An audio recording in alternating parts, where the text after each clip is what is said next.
Bonjour à tous, bonjour à toutes. Je suis Fiona Radkoff, IAIPR d'anglais. Une question que j'ai eue aujourd'hui, c'est est-ce que je dois faire écrire de manière systématique? Donc la réponse est à la fois oui et non.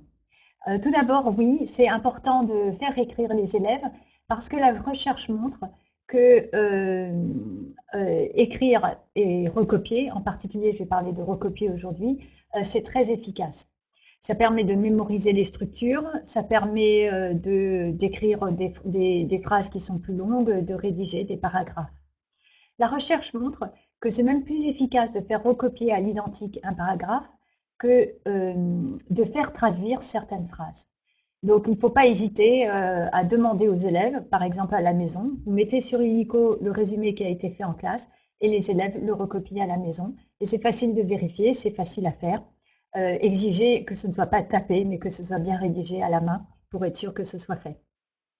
Donc, c'est une bonne façon de mémoriser les nouvelles structures. Également, après les contrôles, c'est intéressant de faire écrire les élèves. Donc, vous pouvez, pour une copie qui a beaucoup d'erreurs, corriger les erreurs dans la marge vous-même, plutôt que de demander aux élèves et de le faire eux-mêmes. Et puis, vous demandez aux élèves de recopier leur paragraphe en corrigeant toutes les fautes grâce à vos corrections dans les marges. Donc ça, c'est très efficace également, parce que si vous ne corrigez pas les erreurs, après, ça vous oblige de revenir sur les copies pour vérifier que toutes les erreurs ont été corrigées.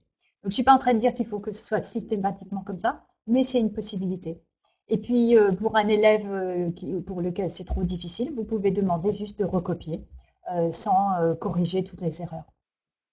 C'est intéressant aussi d'avoir des périodes d'écriture dans le contexte du cours pour avoir une période de silence.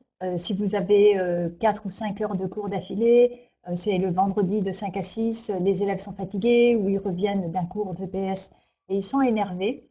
En fait, ça permet d'avoir un moment de pause dans le cours, un silence qui est reposant à la fois pour vous et puis pour les élèves.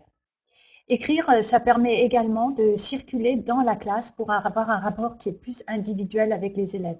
Donc, je pense aux stagiaires pour qui des fois c'est un peu difficile en début d'année d'avoir à faire face à toute la classe.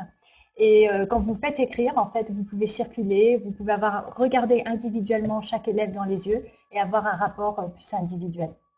Enfin, avoir une trace écrite dans les cahiers, c'est également la preuve pour les parents qu'un travail a été fait.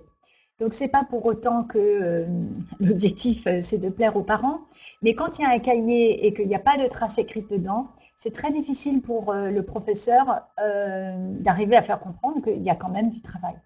Et puis nous-mêmes, quand on va dans les classes, la meilleure manière, enfin, une des meilleures manières pour nous de voir le travail de l'enseignant, c'est de regarder ce qu'il y a dans les cahiers.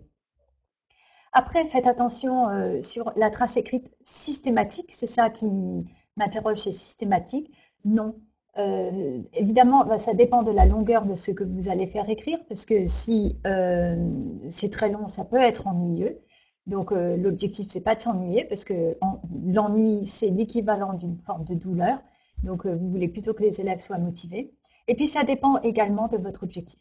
Si votre objectif, vous êtes plutôt dans la compréhension orale et que vous n'avez pas eu le temps d'avoir une trace écrite, eh bien, il n'y a pas de trace écrite et c'est pas grave. Mais cela dit, juste pour conclure, la trace écrite est très importante pour fixer la mémorisation du nouveau lexique, la mémorisation des structures. Voilà, je vous souhaite à tous et à toutes une excellente continuation. N'hésitez pas à mettre des idées supplémentaires dans les commentaires en dessous. Au revoir.